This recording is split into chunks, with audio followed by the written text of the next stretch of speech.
ya estamos de regreso aquí en nuestro espacio de entrevistas en Sucesos del Noticiero de la Mañana.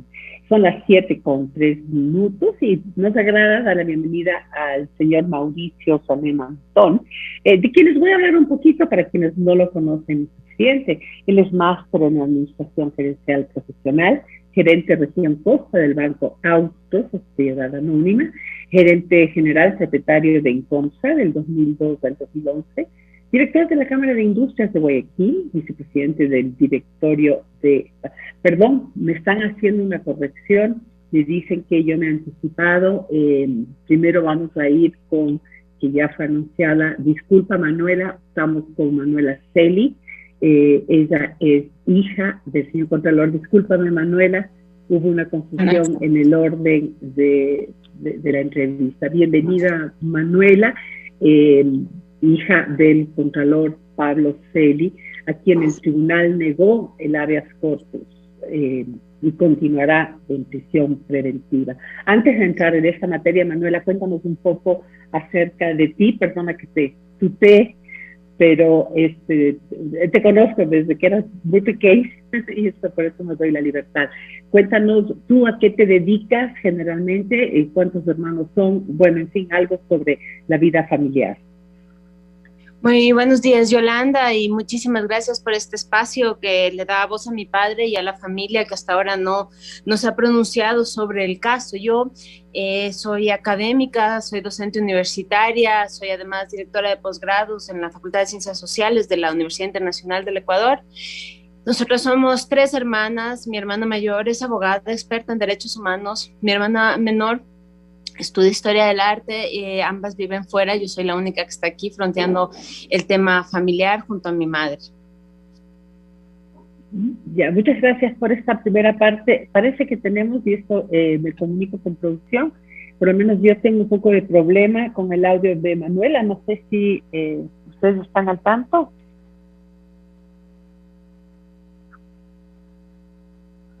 Sí, por favor, no sé, Manuela, si tú estás ahorita con todo el audio en su mayoría. Dice que están bien en producción, parece que soy yo entonces que tengo problema para escucharte. A ver, Manuela, según el abogado del Contralor, se estarían violentando derechos de su cliente, ¿no? De Pablo Celi, el derecho a su situación jurídica de inocencia, el derecho a la defensa, el derecho a su dignidad humana. ¿Qué dicen ustedes como familia? Mira, Yolanda, nosotros nos hemos mantenido en silencio un poco respetando el proceso judicial. Sin embargo, una serie de atropellos han hecho que necesitemos salir y dar un poco de voz a mi padre y a nosotros para contar lo que está pasando. Desde el día 1, con un violento allanamiento, vivimos ya una serie de atropellos a nuestra intimidad, en una situación en la que mi padre siempre estuvo dispuesto a colaborar. Se botaron 2 puertas externas y una puerta interna de la casa de mis padres. Yo estaba ahí, eso no se ve en ningún allanamiento. Si ya estás adentro no necesitas botar puertas internas, y ahí empezó esta pesadilla. Digamos que lo último que hemos vivido fue el tiempo que mi padre estuvo en el Eugenio Espejo en una situación de maltrato claro. Estuvo 6 días internado por COVID, 6 días en los que el Hospital Eugenio Espejo, supuestamente por una orden superior, nos dijo que no podíamos comunicarnos con él. No es un tema de aislamiento, es un tema de comunicación de una enfermedad que requiere contención familiar. No pudimos hablar nunca con él, nunca se nos entregó información sobre su estado de salud, y finalmente se le dio una alta anticipada, precipitada, con una diagnóstico de 10 días de aislamiento, que son lo que está cumpliendo ahora, sabiendo que él no tenía las condiciones para un acompañamiento, es una enfermedad que requiere después para la recuperación un acompañamiento. Él a día de hoy todavía presenta graves problemas de salud y se encuentra en aislamiento en la cárcel debido al alta del Eugenio Espejo, en donde además nos pidieron que llevemos las medicinas, en donde además no lo alimentaron bien, tuvimos que llevar alimentos. Y sí, estos son, digamos que los principales atropellos, sobre todo a su salud. Sin embargo, en el proceso también nos hemos alertado sobre varias situaciones que no corresponden a la regularidad de un proceso. ¿Como cuáles, por favor, Manuela? A nosotros nos preocupa de sobremanera una serie de mentiras que se han dicho sobre el caso y además el tema de ¿Quiénes las empujar dicen? Perdón, hay una serie de mentiras que se han dicho sobre el caso. ¿Quiénes las dicen? ¿Perdona? ¿Quiénes lo han dicho? Bueno, esto yo creo que son altas autoridades de la función pública que después se reproducen en prensa, por ejemplo, dentro de los argumentos que se han utilizado para argumentar la prisión preventiva, se dijo que mi padre tenía la voluntad de fuga desde incluso antes de que se haya allanado la casa y detenido a mi padre, hablando de unas visas precipitadas que nunca existieron, que ya hemos probado que son visas que eran que no, ni siquiera eran visas. Mi padre tenía la visa de los Estados Unidos, estaba pidiendo que se pase a un pasaporte nuevo porque tenía una visita oficial con incluso una agenda elaborada por Ivonne Baki y demás. Eso es una primera mentira. Digamos que también en el parte de allanamiento de la casa nunca se ha precisado qué es lo que se encontró en mi casa. En mi casa no se encontró dinero y como no se precisó, no se individualizó, corre por todas partes que el dinero encontrado es en mi casa. En mi casa no se encontró absolutamente nada de donde se pueda desprender culpabilidad. Y quizá lo más importante que a mí me preocupa mucho, que se repite varias veces, es que esto viene acompañado de un proceso internacional, de una asistencia penal internacional que da a entender que el buscado por Estados Unidos es mi padre, y eso no es así. La asistencia penal internacional la pidió Ecuador a Estados Unidos para profundizar el caso posterior a la detención de Barrera y de la Torre y ver si es que había relación con funcionarios públicos.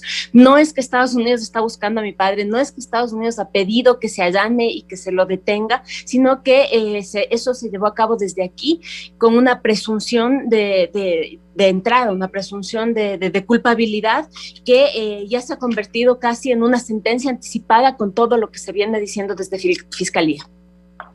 Eso es lo que es una condena anticipada, efectivamente. Hay quienes han leído el extenso expediente sobre el caso Las Torres y todos los, digamos, ahí las causales para haber ingresado a la etapa de investigación, incluso prisión preventiva de algunas de las personas que conocemos que estuvieron en esa circunstancia. Sin embargo, las personas que lo han leído me han dicho que contra Pablo Celi no hay absolutamente nada en ese grueso expediente. No sé cuál es la causal que ustedes y al abogado se le dice por la cual está él ahora detenido en este momento. Sí, parte de la investigación, pero para que haya una prisión preventiva debe haber fuertes indicios, o ya sea de que quiere escapar, de peligrosidad, etcétera. Y eso, como usted hace constatar, no existe. Entonces, si es que no se está actuando con el debido proceso, como ustedes alegan en este caso, ¿a dónde acudir? ¿A dónde ir con esto? Bueno, esa es nuestra principal preocupación. ¿Qué otras instancias quedan? Esa es nuestra principal preocupación. Durante el tiempo que mi padre estuvo en el Eugenio Espejo, llevamos a cabo una serie de iniciativas que se nos iban diciendo desde distintos sectores para trasladarlo o para poder siquiera establecer un contacto con su abogado. Nunca tuvimos respuesta de ninguna instancia gubernamental que nos diga qué es lo que había que hacer. Nos preocupa de sobremanera que no tenemos un interlocutor con quien podamos cuidar los derechos de mi padre y el debido proceso.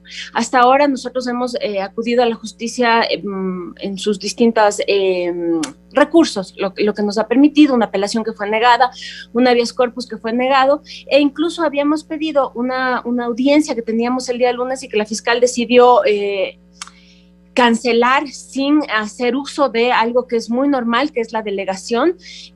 Canceló una audiencia que para nosotros era fundamental, dado el estado de salud de mi padre. Nosotros estamos dispuestos a llegar a instancias internacionales porque creemos que la falta de seguridad jurídica en este caso, la falta de respeto a los derechos humanos, nos empuja a que esto sea un caso que se exponga a nivel internacional. Mi padre, como mucha gente sabe, es un académico con un gran reconocimiento internacional. Hemos recibido muchas manifestaciones de solidaridad y de apoyo de las redes a las que él pertenece como un intelectual que tiene reconocimiento internacional, y creemos que eso también va a fortalecer el poder buscar una salida a esto a nivel internacional si es que el país no nos ofrece las condiciones para el debido proceso.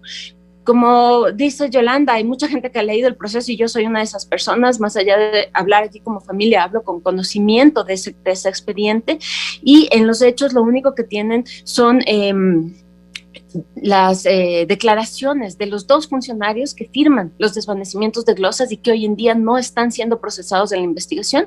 Yo creo que eso es un hecho bastante... Eso llama la atención porque, bueno, una declaración también hay duda, porque es la palabra de una persona contra la otra. A veces la gente se siente forzada a dar una declaración por determinadas circunstancias. Dejémonos de cosas. Sabemos que esas cuestiones pueden suceder. Y en ese sentido, pues no viene a ser sino la palabra de una persona contra la otra. En este caso, si no me equivoco, son Luis Niño y Nelson Dueñas contra la palabra del Contralor, vendría a ser el caso. Pero es que aquí no hay chance a esa defensa por lado del Contralor. No se sabe nada hacia afuera. Obviamente, todo proceso de investigación necesita de algo de reserva, pero lo que no puede ser es que se encuentre en la total indefensión y aislamiento del Contralor y que no pueda decir absolutamente nada hacia afuera, ¿no? ¿Cómo califica usted este tema de los medios de comunicación? Ya ha sido juzgado, o sea, el Contralor en los medios de comunicación y a nivel de redes sociales, que son menos manejables, pues ya ha sido juzgado. Así es. Yo creo que en cualquier sistema democrático y político sano, está bien que los ciudadanos tengamos la posibilidad de creer en los medios de comunicación y de creer en nuestros funcionarios públicos. Sin embargo, este es un país en el que hemos visto durante muchos años la judicialización de la política y la politización de la justicia. Por lo tanto, yo creo que sí hay que levantar alerta respecto de lo que dicen los funcionarios públicos y no necesariamente creer todo. Y también de unos medios de comunicación que en su gran mayoría lo que hacen es hacer de esto un show mediático que se enfoca en el linchamiento mediático. Yo lo he conversado con otros periodistas y es así. De pronto uno aquí, y yo entiendo, la opinión pública funciona así, está al tope de la ola y es el más reconocido, y de un día para otro hay un ataque brutal desde los medios y desde la opinión pública empujada por los medios. Los medios de comunicación se han hecho eco de lo que se ha dicho desde Fiscalía. Y eso es de lo que veníamos hablando, el tema de las sentencias anticipadas. Por ejemplo, en un primer momento, sin que haya investigación de ningún tipo, desde la Fiscalía se dijo que se encuentra un modus operandi similar al de la anterior administración en la Contraloría. ¿Cómo puede haber dicho eso si está en proceso de investigación? No entiendo cómo ha determinado ya que hay un modus operandi. De la misma forma, las declaraciones hechas por la fiscal durante esta semana diciendo que hay un cobro de favores, de dinero del Estado y tal. Eso tendría que haber pruebas para hacer una acusación de esas características, y además que, claro, como desde la función pública no estamos para especular, estamos para mantener la estabilidad del país y para mantener al país informado. No se pueden hacer declaraciones de ese tipo, ni mucho menos se pueden tratar temas tan delicados en espacios como el Twitter. Yo sin ninguna esperanza de que se me conteste, lo he dicho ahí, he pedido a las autoridades que por favor no traten este tema así. Es un tema serio en el que está en juego la vida de mi padre. Manuela, su padre abrió muchos frentes. Su padre hizo un seguimiento a los temas, por ejemplo, del correísmo, de muchas personas del correísmo, y mandó los IRPs a Fiscalía. O sea, y no solamente en ese sentido, se abrió otro tipo de frentes también, como, bueno, estando en ese cargo, y si uno no es obsecuente todo el tiempo y con todo el mundo, es lo que viene a pasar. ¿Qué intereses puede haber por detrás de todo esto que estén de alguna manera impulsando ese tratamiento hacia el Contralor y eventualmente pues de intentar que él tenga que pasar por una pena, o sea, que finalmente se lo enjuicie y se lo condene? Bueno, mucho se ha hablado ya, yo creo, respecto de los pactos que se fueron dando en este país, pactos oscuros de los que no necesariamente tenemos información sobre todo lo que ha sucedido. Y se ha hablado también sobre que una de las monedas de cambio de ese pacto fue la cabeza de mi padre en la Contraloría. La Contraloría General del Estado es una instancia que, dependiendo en manos de quién está, es muy peligrosa y el poder lo sabe y el poder la busca. El deslegitimar la acción de mi padre durante todos estos años hace que se deslegitime también lo que se ha hecho hasta ahora y quienes han sido encontrados en actos de delitos, digamos. Y se ha visto ya en muchos casos que hay gente que viene diciendo, bueno, si es que el contralor está preso y es corrupto, entonces, por lo tanto, las cosas que se me atribuyeron a mí no son reales. Entonces, en la voluntad de deslegitimar la tarea de mi padre, se deslegitime también la acción de la Contraloría durante estos años, tratando de eximir de responsabilidad a mucha gente que fue encontrada así en delitos que sí atentaron contra el país. Yo veo como una voluntad desde varios sectores de hacer esto, ¿no? De deslegitimar esa acción. Incluso en los últimos elementos presentados por el señor Villavicencio, nunca se precisa claramente a qué se refiere con el desvanecimiento de glosas. Yo no sé si mucha gente en el país sabe que el proceso de desvanecimiento de glosas es un proceso normal, es un proceso que se lleva a cabo y que no necesariamente está vinculado a corrupción. Entonces eso hay que probar si son glosas que tienen un argumento real de desvanecimiento y no lanzar acusaciones así simplemente para atacar la imagen de mi padre. Bueno, efectivamente hay una manifiesta animosidad, ¿no?, en contra de Pablo Celi en este caso. Hay mucho prejuicio, hay mucha desinformación que parece hecha a propósito inclusive, y bueno, no queda más que esperar. Más allá, aquí no estamos defendiendo la inocencia de Pablo Celi, ¿no? Lo que sí estamos defendiendo es su derecho a poderse defender en las mejores circunstancias y obviamente respetándose sus derechos, porque sí los tienen.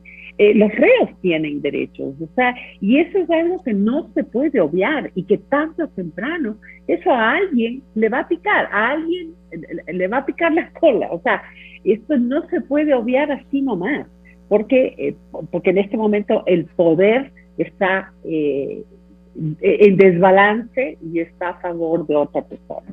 Entonces hay que tener mucho cuidado. Yo sí creo que la ciudadanía debería estar pendiente de este caso, así como de todas las otras personas que están en este momento en las mismas circunstancias, y no solamente en este caso, sino en el Ecuador en general, en donde, según la Comisión Internacional de Derechos Humanos, la prisión preventiva es una figura de la cual se abusa permanentemente y la cual no está hecha simplemente para quítame las pajas, prisión preventiva. O sea, se requiere de todo un proceso limpio, transparente y que realmente esté bien sustentado de por qué alguien está en prisión preventiva. Muy bien, muchísimas gracias, Manuela. Si es que hay novedades, déjenos conocer. Siempre estarán las puertas abiertas para escucharlas y para atender sus pedidos. Muchas gracias.